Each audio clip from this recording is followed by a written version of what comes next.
Pendengar Radio Citra Kasih yang dikasihi oleh Tuhan Yesus, pagi hari ini kita kan melihat satu tema. Ini masih sambungan dari renungan firman Tuhan pada hari Jumat ya.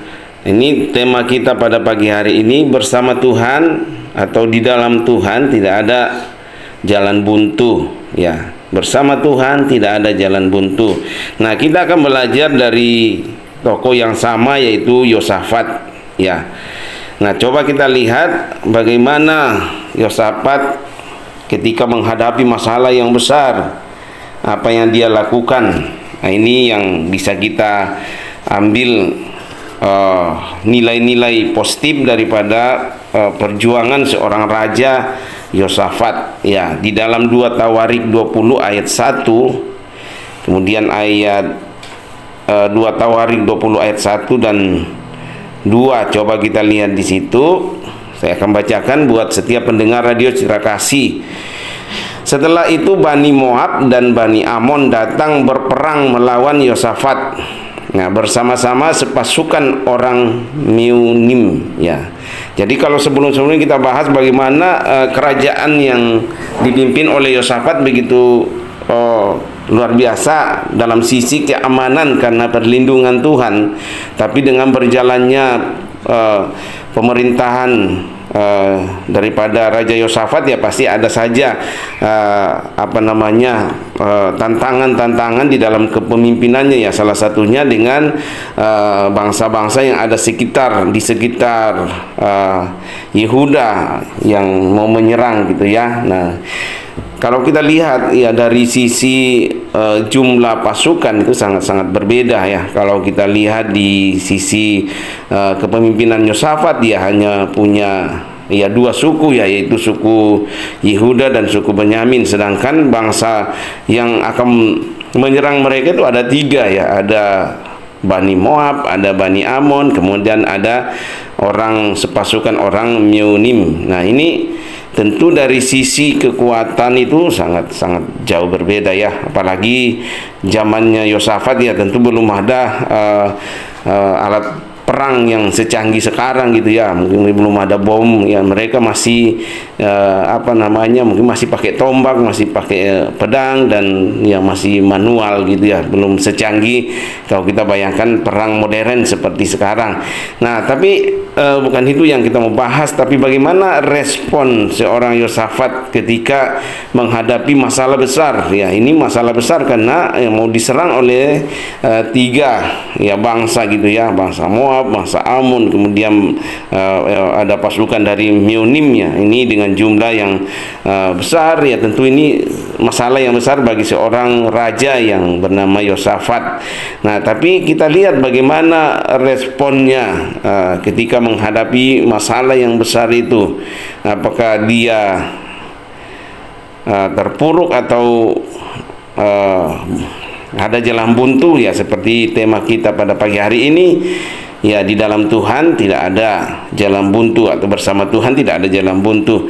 Nah, coba kita lihat di dalam 2 Tawarik 20 ayat 3 ya.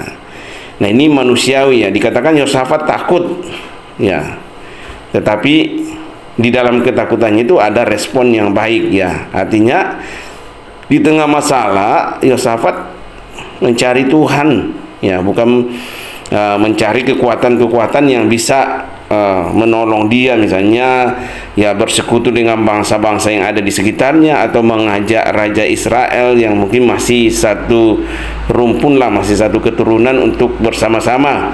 Tapi kita lihat respon dari seorang Yosafat itu luar biasa ya. Di dalam ayat 3, coba kita lihat di dalam 2 Tawarik 20 ayat 3, dikatakan Yosafat menjadi takut lalu mengambil keputusan untuk mencari Tuhan. Nah, ini yang harus kita garis bawahi ya. Di tengah ketakutan ya, dengan ya sudah saya katakan di awal tadi, 3 bangsa ya yang dia harus hadapi ya, dengan kekuatan yang dia miliki sangat terbatas ya, hanya 2 suku ya. Tapi respon Yosafat ketika menghadapi masalah besar itu dikatakan di 2 Tawarik 20 ayat 3, Yosafat menjadi takut. Nah, saya kira itu manusiawi ya, manusiawi kalau kita menghadapi suatu masalah, suatu tantangan, apalagi masalahnya besar ya, wajar kalau kita takut. Tapi yang tidak wajar ketika kita dikuasai oleh ketakutan sehingga pikiran kita tidak mampu lagi melihat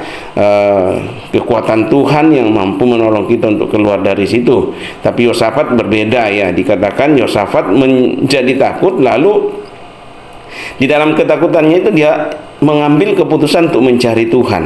Nah, di dalam ketakutannya ia mengambil keputusan untuk mencari Tuhan. Nah, seringkali kalau kita tarik di dalam kehidupan kerohanian kita sebagai orang Kristen, ketika kita menghadapi masalah yang besar, apakah kita mengambil keputusan untuk mencari Tuhan atau kita mengambil keputusan untuk mencari bantuan dari manusia atau bantuan dari ya suatu kekuatan yang ya sekiranya bisa menolong kita?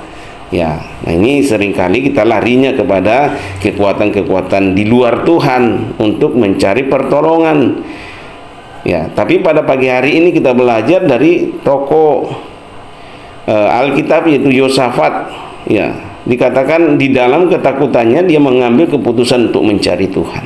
Ya, jadi masalah sebesar apapun yang saudara pendengar Radio Citra Kasih hadapi, masalah sebesar apapun yang kita hadapi mungkin di hari-hari terakhir ini di dalam kehidupan kita, mari kita belajar untuk mengambil keputusan untuk mencari Tuhan. Ya, bahkan dikatakan ia menyerukan kepada seluruh Yehuda supaya berpuasa. Jadi tidak hanya mencari Tuhan, tapi dia menyerukan kepada seluruh orang yang dipimpinnya di dalam kerajaan Yehuda, ya, di Yerusalem, supaya mereka mengambil puasa atau berpuasa. Ya, nah, kemudian semua masyarakat terlibat gitu ya. Jadi semua masyarakat yang dipimpinnya terlibat berpuasa untuk meminta pertolongan dan mencari Tuhan. Nah, jadi tidak hanya seorang Yosafat yang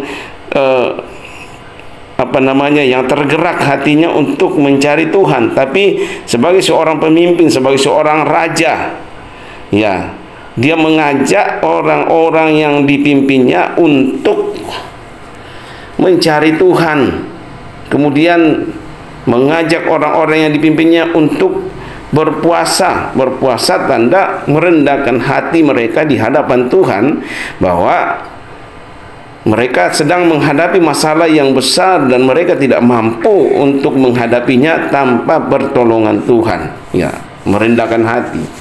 Ya, berpuasa berarti kita belajar merendahkan hati di hadapan Tuhan. Kalau dalam perang itu artinya belajar menyerah di hadapan Tuhan, bahwa dengan kekuatan kami tidak mungkin bisa mengalahkan tiga bangsa itu, tapi jika kami bersama dengan Tuhan pasti kami bisa mengalahkan mereka. Ya, sama seperti ketika Daud melawan Goliat. Ya, Daud berkata, aku datang dalam nama Tuhan Allah semesta alam, gitu ya. Ya, walaupun badannya kecil melawan Goliat yang besar, tapi Daud tidak sendiri, dia datang bersama dengan Tuhan. Ya, dan dia mengalami kemenangan, gitu kan. Nah, coba kita lihat di dalam 2 Tawarik 20 ayat 4, di situ dikatakan, dan Yehuda berkumpul untuk meminta pertolongan daripada Tuhan. Mereka datang dari semua kota di Yehuda untuk mencari Tuhan. Jadi ini luar biasa ya. Jadi ketika mereka menghadapi masalah, seorang pemimpin, nah ini peran seorang pemimpin ini sangat luar biasa ya. Nah, ketika ya bisa kita bayangkan ketika Yosafat ketika menghadapi masalah, diberitahu kita ini sedang mau diserang oleh tiga bangsa ini, dan Yosafat mulai ketakutan, mencari bantuan-bantuan dari sekitarnya, bukan mencari Tuhan, ya pasti bangsa itu akan hancur. Tapi kita lihat seorang pemimpin punya kerohanian yang baik, ya, punya hubungan yang baik dengan Tuhan. Ketika menghadapi masalah, dia berpaling kepada Tuhan. dan mengajak orang-orang yang dipimpinnya untuk berpaling kepada Tuhan, untuk mencari Tuhan, untuk berpuasa. Dikatakan semua orang Yehuda berkumpul untuk meminta pertolongan kepada Tuhan. Ya, tidak hanya pemimpinnya, tidak hanya Yosafat, tapi semua orang yang dipimpinnya, Yehuda maupun suku Benyamin, ya, dalam satu kerajaan itu Yehuda, semua berkumpul untuk meminta pertolongan daripada Tuhan. Ya, mereka datang dari semua kota di Yehuda untuk mencari Tuhan. Ya, sama kalau misalnya dalam suatu perkumpulan atau dalam suatu organisasi kerohanian misalnya, ya misalnya di gereja, ketika gereja menghadapi suatu tantangan, suatu masalah, dan gembalanya atau hamba Tuhan di situ mengajak semua jemaat, ayo kita mencari Tuhan, ayo kita berpuasa, ya serahkan sama Tuhan persoalan ini, pasti ada jalan keluarnya. Seperti tema kita pada pagi hari ini, di dalam Tuhan tidak ada jalan buntu, ya selalu ada jalan. Di dalam Tuhan pasti selalu ada jalan. Dan makanya waktu Tuhan adalah waktu yang terbaik, ya. Kadang seringkali kita menunggu waktunya, maunya kita waktunya kita yang terjadi, tapi alangkah indahnya kalau waktu Tuhan yang terjadi, waktu yang terbaik, ya. Walaupun kadang kita lama menunggu. Kalau kita lihat misalnya kisah di dalam Alkitab, bagaimana Abraham dan Sarah, ya tidak sabar untuk menunggu sehingga mereka membuat rencana-rencana sendiri, ya. Padahal janji Tuhan selalu ya dan amin. Artinya apa yang Tuhan janjikan itu pasti terjadi. Ya, Tuhan tidak akan pernah menyangkali apa yang Dia sudah katakan, ya. Jadi pasti terjadi. Kalau Tuhan katakan masa depanmu, masa depan yang penuh harapan, pasti itu terjadi. Ya, orang yang meminta pasti Tuhan berikan, ya. Tapi kembali sesuai dengan waktunya Tuhan, bukan waktunya kita. Nah, kembali ke sini bahwa dikatakan ketika Yehuda menghadapi masalah, seorang pemimpin itu Yosafat, ya, mengambil waktu untuk mencari Tuhan dan berpuasa. Di dalam 2 Tawarik 20 ayat 13 di situ dikatakan, sementara itu seluruh Yehuda berdiri di hadapan Tuhan, juga segenap keluarga mereka dengan istri dan anak-anak mereka. Nah, seluruh, tidak hanya orang dewasa yang ikut di sana, tapi anak mereka, istri mereka, dari yang terkecil sampai yang terbesar, semua datang ke hadirat Tuhan, semua datang di hadapan Tuhan minta pertolongan kepada Tuhan. Ya, jadi saya ingat kisah ketika Yunus disuruh ke Niniwe, kan. Ya, akhirnya semua, bahkan dikatakan di Niniwe itu binatang pun ikut berpuasa gitu. Semua ikut berpuasa dan Tuhan tidak jadi menunggang balikan kota Yunus ketika diutus ke Niniwe, kan. Jadi akhirnya Tuhan tidak jadi di situ karena melihat kesungguhan hati orang-orang pada saat itu untuk meminta belas kasihan kepada Tuhan. Nah, sama dengan kita juga, ya. Kisah ini kalau kita ambil tarik di dalam kehidupan kerohanian kita sebagai orang Kristen, ya, Tuhan yang disembah oleh Yosafat dengan Tuhan yang kita sembah sekarang adalah Tuhan yang sama, ya, Tuhan yang mampu melakukan hal yang sama. Jadi ketika saudara pendengar radio Citra Kasih menghadapi setiap tantangan, masalah sebesar apapun dalam hidup kita, mari kita coba belajar seperti Yosafat, ya, dia mencari Tuhan. Bahkan dikatakan, ya, mereka berpuasa, merendahkan hati di hadapan Tuhan, mencari Tuhan. Dan tidak hanya dilakukan oleh Yosafat sebagai seorang pemimpin, tapi ditularkan semua kepada orang-orang yang dipimpinnya. Mereka sehati sepakat untuk mencari Tuhan dan berpuasa. Nah, di dalam 2 Tawarik 20 ayat 5 kita bisa melihat itu bagaimana Yosafat mengadu kepada Tuhan. Ya, coba kita baca di dalam 2 Tawarik 20 ayat 5. Lalu Yosafat berdiri di tengah-tengah jemaah Yehuda dan Yerusalem di rumah Tuhan, di muka pelataran yang baru, Di ayat 6 dan 7 di situ dikatakan, dan berkata, ya Tuhan Allah nenek moyang kami, bukankah engkau Allah di dalam sorga? Bukankah engkau memerintah atas segenap kerajaan bangsa?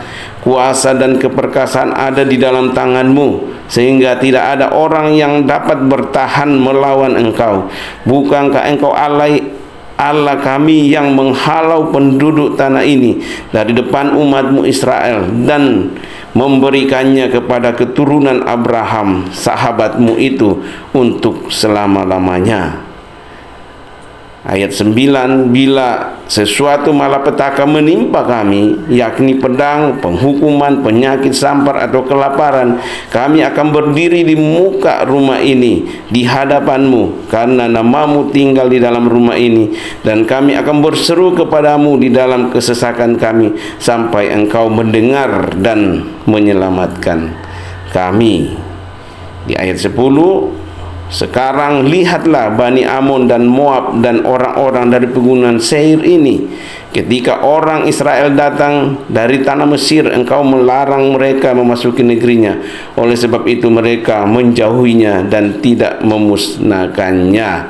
Di ayat 12, ya Allah kami, tidakkah engkau akan menghukum mereka? Karena kami tidak mempunyai kekuatan untuk menghadapi laskar yang besar ini yang datang menyerang kami. Kami tidak tahu apa yang harus kami lakukan, tetapi mata kami tertuju kepadamu. Nah, ini luar biasa ya. Di tengah masalah, Yosafat sebagai seorang pemimpin, dia berdiri mengadu kepada Tuhan. Di ayat 12 dikatakan, ya Allah kami, tidakkah engkau akan menghukum mereka? Karena kami tidak mempunyai kekuatan.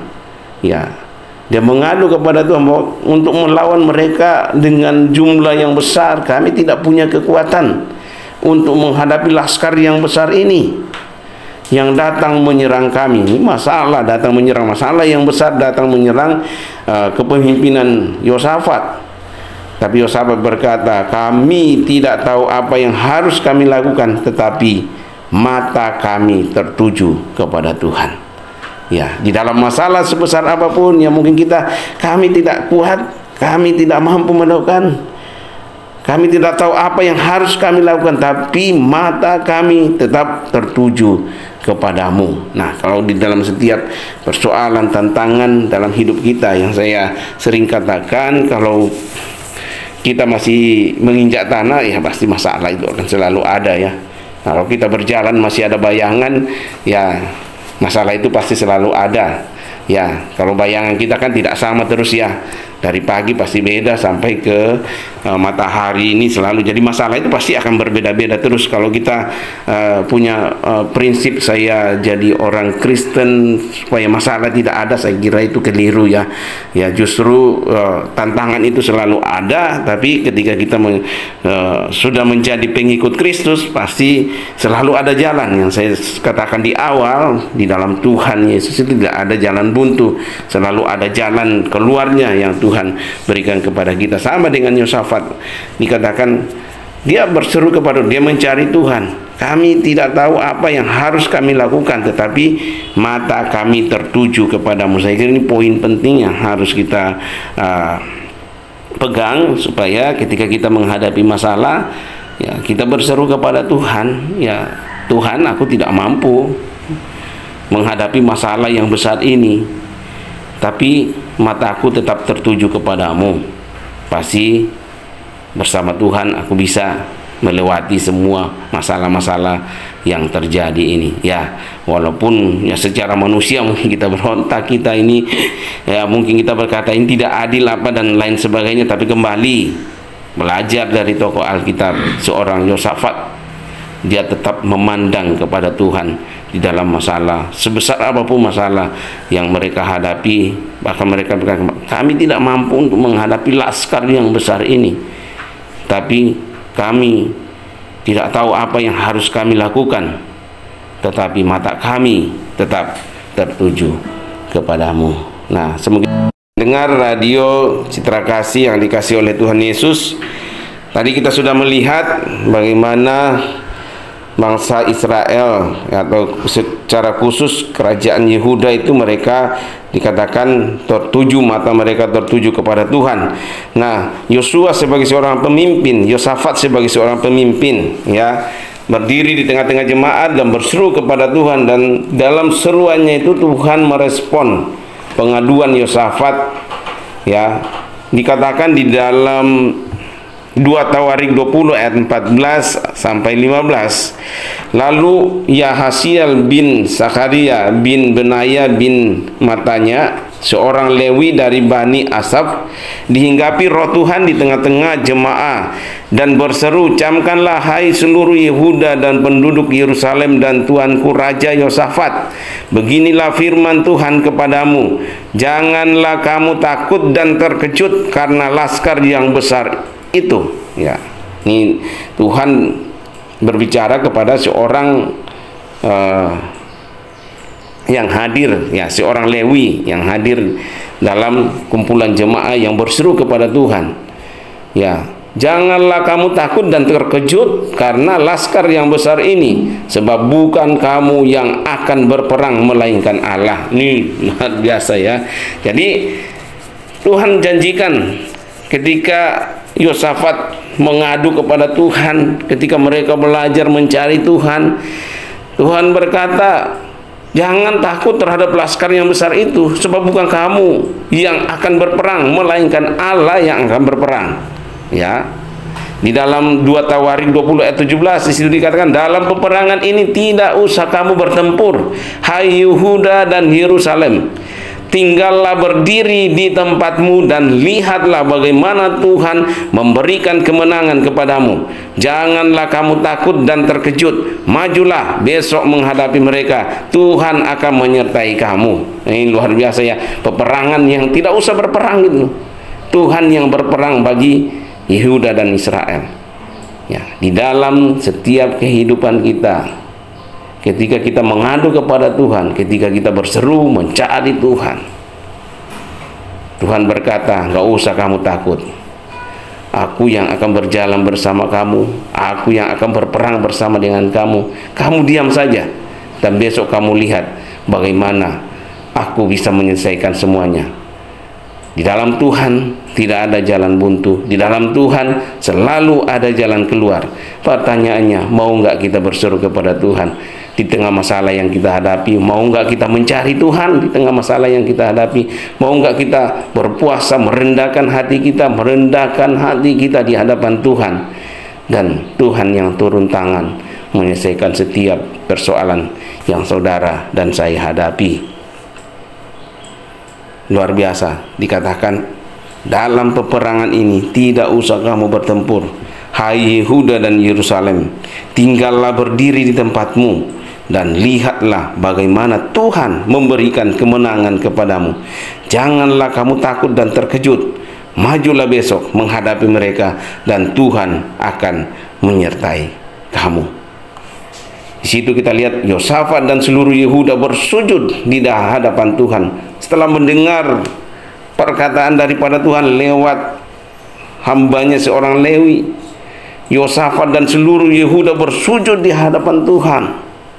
Kita lihat di dalam 2 Tawarik 20 ayat 17 sampai 18. Di situ dikatakan, di dalam peperangan ini tidak usah kamu bertempur, hai Yehuda dan Yerusalem, tinggallah berdiri di tempatmu dan lihatlah bagaimana Tuhan memberikan kemenangan kepadamu. Janganlah kamu takut dan terkejut, majulah besok menghadapi mereka, Tuhan akan menyertai kamu. Lalu bersujudlah Yosafat dengan mukanya ke tanah. Seluruh Yehuda dan penduduk Yerusalem pun bersujud di hadapan Tuhan dan menyembah kepadanya. Ya, tanda syukur mereka. Ya, dan tidak hanya sampai di situ, dikatakan mereka menaikkan pujian. Kalau kita lihat di dalam ayat 19, 2 Tawarik 20 ayat 19, kemudian orang Lewi dari Bani Kehat dan Bani Korah bangkit berdiri untuk menyanyikan pujian-pujian bagi Tuhan Allah Israel dengan suara yang sangat nyaring. Ya, coba bayangkan kalau orang lepas dari suatu masalah gitu, ya pasti ungkapan syukurnya dengan suara yang nyaring. Mereka memuji Allah Israel, mereka memuji Allah yang telah memberikan jawaban bagi setiap persoalan yang mereka hadapi. Dalam hal ini mereka menghadapi persoalan yang besar, yaitu mau diserang oleh Bani Amun. Kemudian ada 3 bangsa yang akan menyerang mereka. Ini kekuatan yang tidak sebanding. Tapi ketika Yosafat sebagai seorang pemimpin, seluruh Israel, khususnya Yehuda, mencari Tuhan, berpuasa, merendahkan hati di hadapan Tuhan, Tuhan yang turun tangan. Ketika kita mengangkat tangan dan kita tidak mampu, Tuhan yang turun tangan, gitu ya. Tuhan membuat musuh Yehuda saling berperang. Kembali dikatakan, kita lihat di sini, akhirnya mereka tidak berperang. Ya, kalau kita lihat di dalam 2 Tawarik 20 ayat 22 sampai 24, di situ saya bacakan buat kita semua. Ketika mereka mulai bersorak-sorai dan menyanyikan nyanyian pujian, dibuat Tuhanlah penghadang terhadap Bani Amun dan Moab dan orang-orang dari pegunungan Seir yang hendak menyerang Yehuda. Nah, ini pujian itu besar kuasanya ya. Ya, dalam pujian dan penyembahan mereka dikatakan Tuhan menghadang terhadap Bani Amun dan Bani Moab dan orang-orang dari pegunungan Seir yang hendak menyerang Yehuda, sehingga mereka terpukul kalah. Lalu Bani Amun dan Moab berdiri menentang penduduk pegunungan Seir, hendak menumpas dan memunahkan mereka. Segera sesudah mereka membinasakan penduduk Seir, mereka saling bunuh-membunuh. Jadi akhirnya 3, Bani Amun, Bani Moab, kemudian dari penduduk dari pegunungan Seir, akhirnya mereka yang saling bunuh, gitu kan. Ya, bukan lagi menyerang Yehuda, tapi mereka yang saling bunuh di situ. Siapa yang membuat semua itu? Tuhan yang membuat, karena seruan daripada Yehuda, ya, rajanya Yosafat dan seluruh penduduk Yehuda. Ketika orang Yehuda tiba di tempat peninjauan di padang gurun, mereka menengok ke tempat laskar itu, tampaklah semua telah menjadi bangkai berhantaran di tanah, tidak ada yang terluput. Coba bayangkan itu ya. Ya, Yehuda nggak berperang, makanya Tuhan kata, kamu akan diam dan melihat ya bagaimana Tuhan yang berperang buat kamu. Kita anak-anak Tuhan, orang-orang yang sudah hidup di dalam Kristus, kita adalah pemenang. Ya, masalah apapun yang saudara hadapi, tantangan apapun yang saudara hadapi, belajar cari hadirat Tuhan, cari Tuhan, lari kepada Tuhan, dan kita melihat bukan kita yang berperang, bukan kita yang mengalahkan musuh-musuh itu, tapi Tuhan yang akan berperang buat kita, dan kita hanya diam saja melihat apa yang Tuhan perbuat dalam hidup kita. Bahkan terakhir dikatakan, ya, mereka Yehuda tidak berperang, tapi terakhir mereka malah memanen berkat di situ kan. Ketika orang Yehuda tiba di tempat peninjauan di padang gurun, mereka menengok ke tempat laskar itu, tampaklah semua telah menjadi bangkai berhantaran di tanah, tidak ada yang terluput. Lalu Yosafat dan orang-orangnya turun untuk menjara barang-barang mereka.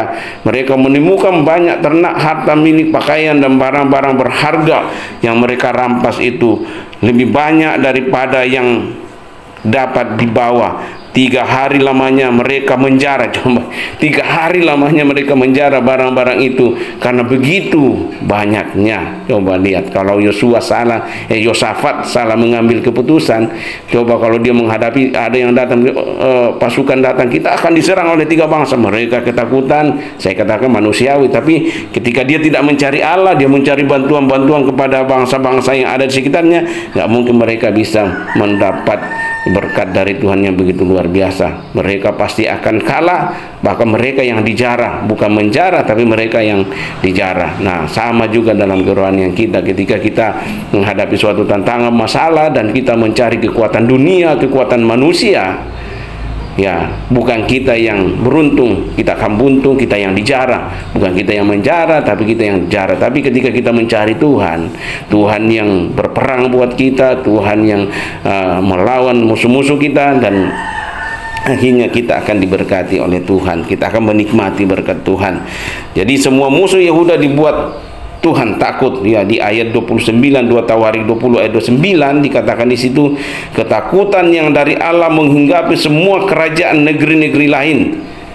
Ya, Karena mereka melihat tiga bangsa ini yang menyerang Israel, akhirnya mereka yang saling bunuh-membunuh di situ.